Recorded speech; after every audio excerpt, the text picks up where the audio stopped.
మన సంభాషణకు స్వాగతం. ఈరోజు మనం ఒక పురాతన బోధనను చాలా లోతుగా పరిశీలించబోతున్నాం. అవును. ఇది బుద్ధుని ప్రధాన శిష్యులలో ఒకరైన సారిపుత్త అందించిన ఒక అద్భుతమైన విశ్లేషణ. అవును. ఇది మనకందిన మూలగ్రంథం ప్రకారం కొందరు భిక్షువులు అడిగిన ఒక చిన్న ప్రశ్నకు సమాధానంగా మొదలవుతుంది. సరైన దృక్పథం అంటే ఏమిటి అనే ప్రశ్న. కదా? ఖచ్చితంగా. ఆ ప్రశ్నకు ఆయనిచ్చిన సమాధానమే ఒక అద్భుతమైన చట్రం. ఇది కేవలం తత్వశాస్త్రం కాదు. మరేమిటి? ఇదొక రకంగా మనసు పనిచేసే తీరుకు ఒక వైద్యపరమైన విశ్లేషణ లాంటిది. వైద్యపరమైన విశ్లేషణ ఆసక్తికరంగా ఉంది. అవును. ఒక మంచి వైద్యుడు ఎలాగైతే మొదట అనారోగ్యం లక్షణాలను గుర్తిస్తాడో, తర్వాత దాని కారణాన్ని కనుక్కుంటాడో, ఆ తర్వాత ఇది నయం అవుతుందని భరోసా ఇస్తాడు. సరిగ్గా ఆ తర్వాత చికిత్సను సూచిస్తాడు. ఈ బోధన కూడా సరిగ్గా అదే పద్ధతిలో సాగుతుంది. అయితే ఆ వైద్యుడి రోగ నిర్ధారణ ఉపమానాన్ని మనసులో పెట్టుకుని మనం ముందుకు వెళ్దాం. ఈ విశ్లేషణంతా దుఃఖం అనే పదంతో మొదలవుతుంది. అవును. అంటే చాలా నిరాశగా అనిపిస్తోంది. జీవితమంటే కేవలం బాధేనా అనే భావన కలుగుతోంది. దీనిని ఎలా అర్థం చేసుకోవాలి? మీరు చెప్పింది నిజం. ఆ పదాన్ని నేరుగా అనువదిస్తే అలానే అనిపిస్తుంది. కాని ఇక్కడ దుఃఖమంటే కేవలం శారీరక నొప్పి లేదా మానసిక వేదన మాత్రమే కాదు. మరి దాని అసలర్థం? దాని అసలర్థం సరిగ్గా లేదు లేదా ఏదో లోపించింది అనే ఒక సూక్ష్మమైన నిరంతర అసంతృప్తి. ఒక ఉదాహరణతో చెప్పగలరా? తప్పకుండా. ఒక బండి చక్రం ఇరుసుకు సరిగ్గా అమరకపోతే ఆ ప్రయాణం ఎలా ఉంటుంది? చాలా గుంతలమయంగా, కఠినంగా ఉంటుంది. సరిగ్గా. మన జీవితం కూడా అంతర్లీనంగా ఒక రకమైన ఒత్తిడితో, అస్థిరతతో సాగుతుందనేదే ఇక్కడి భావన. ఓ, అర్థమైంది. అంటే ప్రతిక్షణం ఏడుస్తూ ఉండటం కాదు, జీవితంలో అంతర్లీనంగా ఉండే ఒక అస్థిరత అంటారా? ఖచ్చితంగా. ఈ బోధన దానిని 3 స్థాయిలలో వివరిస్తుంది. మొదటిది, మీరు చెప్పినట్లు స్పష్టంగా కనిపించే బాధలు. అనారోగ్యం, వృద్ధాప్యం, ప్రియమైన వారి నుండి విడిపోవడం ఇలాంటివి. అవును, ఇవి ఎవరూ కాదనలేని జీవిత వాస్తవాలు. ఇక రెండవ స్థాయి భావోద్వేగపరమైనది. కోరుకున్నది జరగనప్పుడు కలిగే నిరాశ, విచారం, ఇవన్నీ. ఇది కూడా మనందరికీ అనుభవమే. ఈ 2 స్థాయిలు అర్థమయ్యేవే. కాని మూడవ స్థాయి గురించి మూలగ్రంథంలో అంటిపెట్టుకుని ఉండే 5 స్కంధాలే దుఃఖం అని ఉంది. అవును. ఇది కొంచెం సంక్లిష్టంగా అనిపిస్తోంది. అసలు స్కంధాలు అంటే ఏమిటి? దానికి ఈ అసంతృప్తికి సంబంధమేమిటి? ఇది ఈ మొత్తం విశ్లేషణకు గుండెలాంటిది. ఇక్కడే అసలైన విషయముంది. దయచేసి వివరించండి. దీనిని అర్థం చేసుకోవడానికి ఒక సులభమైన ఉపమానం వాడదాం. ఒక రథాన్ని ఊహించుకోండి. సరే. దానికి చక్రాలు, పీఠం, గుర్రాలు, పగ్గాలు ఇలా చాలా భాగాలుంటాయి. వీటన్నింటినీ కలిపి మనం రథం అంటాం. కాని ఏ ఒక్క భాగాన్ని విడిగా చూసినా అది రథం కాదు కదా. కాదు, చక్రం రథం కాదు. అలాగే ఈ బోధన ప్రకారం మనం నేను అని పిలుచుకునేది 5 భాగాల కలయిక. అవే ఈ 5 స్కంధాలు. అవేమిటంటే? మన శరీరం అంటే రూపం, మన భావాలు అంటే వేదన, మన అవగాహనలు అంటే సంజ్ఞ, మన మానసిక అలవాట్లు అంటే సంస్కారాలు, మరియు మన చైతన్యం అంటే విజ్ఞానం. అంటే మన వ్యక్తిత్వం అనేది ఈ 5 భాగాల కలయిక. అవును. అసలు సమస్య ఇక్కడే మొదలవుతుంది. ఈ 5 భాగాలలో ఏదీ స్థిరంగా ఉండదు. మన శరీరం ప్రతిక్షణం మారుతుంది. మన భావాలు వస్తూ పోతూ ఉంటాయి. మన ఆలోచనలు నిరంతరం ప్రవహిస్తూనే ఉంటాయి. సరిగ్గా.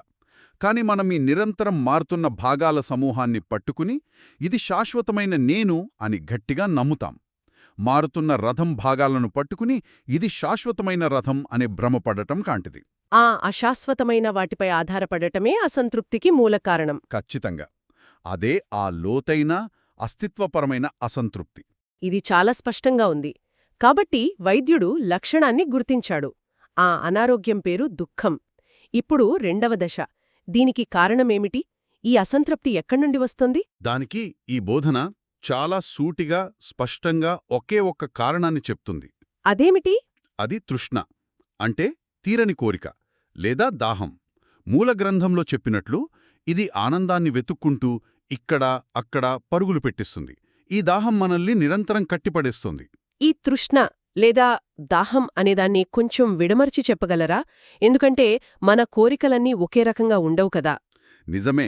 అందుకే ఈ బోధన దీనిని 3 రకాలుగా విభజిస్తోంది. ఇది మన అనుభవాలను అర్థం చేసుకోవడానికి చాలా సహాయపడుతుంది. మొదటిది ఇంద్రియ సుఖాల పట్ల కోరిక. అంటే మన 5 ఇంద్రియాల ద్వారా సుఖాన్ని పొందాలనే కోరిక. ఇది మనకు బాగా తెలిసినదే.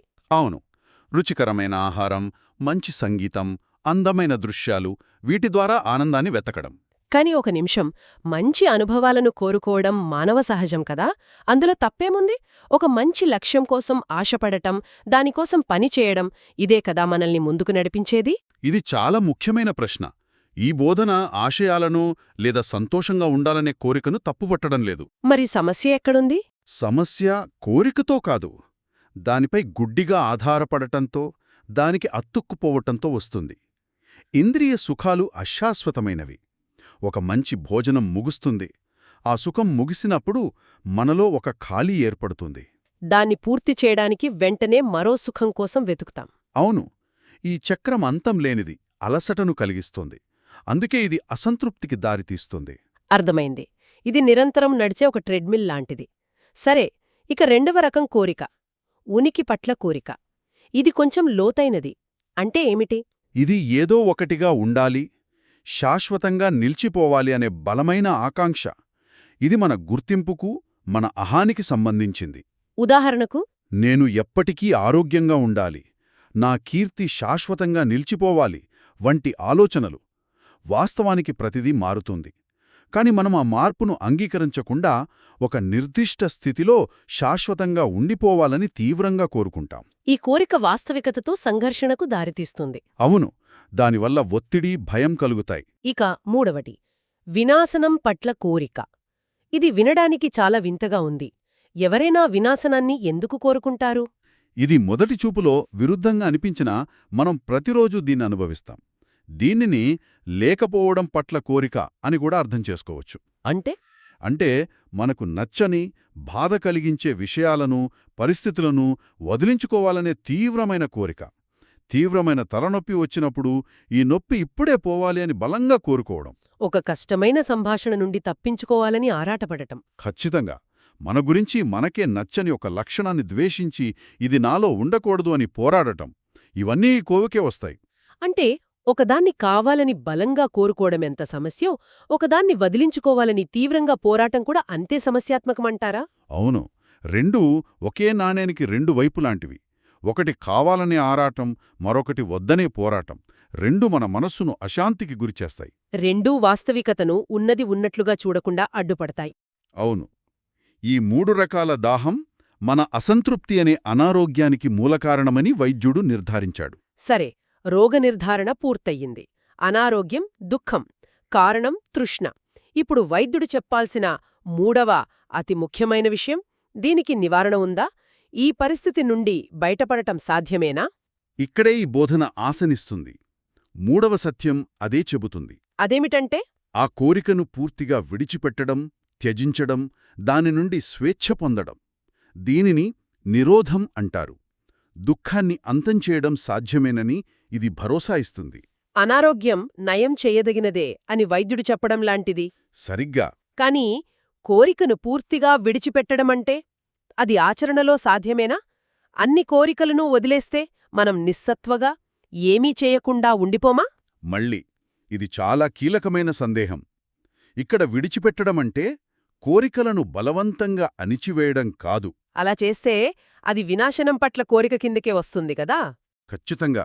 బదులుగా కోరిక యొక్క స్వభావాన్ని అంత లోతుగా, స్పష్టంగా చూడటం, దాని అశాశ్వత స్వభావాన్ని ప్రత్యక్షంగా గ్రహించడం. ఉదాహరణకు, ఒక నిప్పు కణికను పట్టుకుంటే కాలుతుందని తెలిస్తే దాన్ని వదిలేయమని మనకెవరూ చెప్పనవసరం లేదు.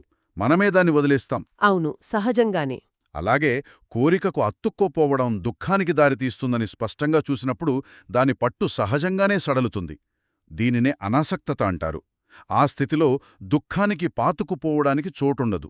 చాలా స్పష్టంగా ఉంది. కాబట్టి మనకు అనారోగ్యం కారణం మరియు నివారణ సాధ్యమనే భరోసా తెలిసాయి. ఇప్పుడు చివరి దశ, చికిత్స ఏమిటి, మందు ఏమిటి? అదే 4వ ఆర్యసత్యం. మూలగ్రంథం దాన్ని ఆర్య అష్టాంగ మార్గం అని పేర్కొంది. ఇది ఒక ఆచరణాత్మక చికిత్సా ప్రణాళిక. ఇందులో 8 భాగాలు ఉంటాయా? అవును. ఇది ఒకేసారి చేసే పని కాదు, ఒక జీవన విధానం. అనుసరించడానికి ఒక స్పష్టమైన దశలవారి మార్గముందనిది స్థాపిస్తుంది. మరి ఆ మార్గంలో మొదటి అడుగు ఏమిటి? ఎక్కడి నుండి ప్రారంభించాలి? ఆ మార్గంలో మొదటి అడుగు మరియు ఈ మొత్తం చర్చకు మూలమైన అంశం సరైన దృక్పథం. ఇది మనల్ని మనం ప్రారంభించిన ప్రశ్నకు తిరిగి తీసుకువస్తుంది. అవును, భిక్షువులడిగింది కూడా అదే, సరైన దృక్పథమంటే ఏమిటి అని. దానికి సమాధానంగానే సారిపుత్త ఈ 4 సత్యాలను వివరిస్తారు. అంటే ఈ 4 సత్యాలను తెలుసుకోవడమే సరైన దృక్పథమా?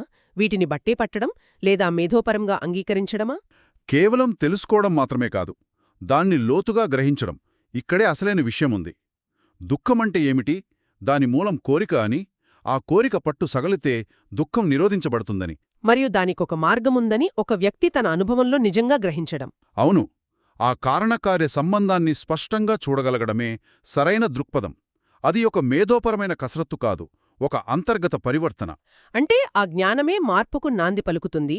రోగ నిర్ధారణను పూర్తిగా అర్థం చేసుకున్నప్పుడే రోగి చికిత్సను శ్రద్ధగా పాటిస్తాడు. ఖచ్చితంగా. మూలగ్రంథం చివర్లో ఒక శక్తివంతమైన వాక్యం ఉంది. ఒక గొప్ప శిష్యుడు దీన్ని అర్థం చేసుకున్నప్పుడు అతను ఇప్పుడే ఇక్కడే దుఃఖాన్ని అంతం చేస్తాడు.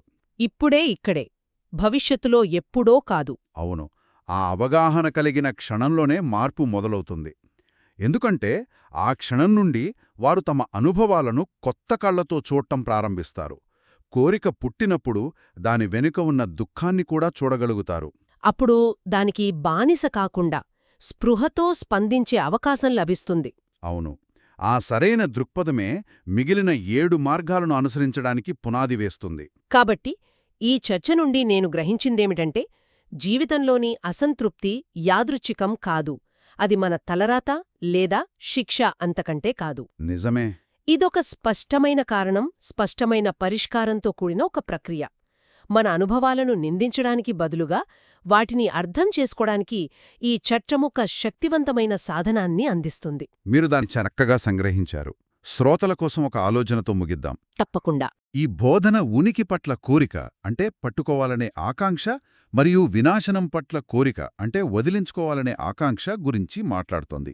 మనం ఆలోచించాల్సిన ప్రశ్న ఏమిటంటే, మన దైనందిన జీవితంలో మన మానసిక శక్తిలో ఎంత భాగం ఈ రెండూ వ్యతిరేకమైన కాని ప్రాథమికంగా ఒకేలాంటి శక్తుల మధ్య ఘర్షణలో ఖర్చవుతోంది. ఒక ఆహ్లాదకరమైన అనుభవాన్ని పట్టుకోవడానికి, ఒక అప్రియమైన అనుభవాన్ని నెట్టివేయడానికి మనం ఎంత తరచుగా ప్రయత్నిస్తున్నాము? అవును, ఈ నిరంతర లాగడంలో మన మనస్సు ఎంతగా అలసిపోతోంది.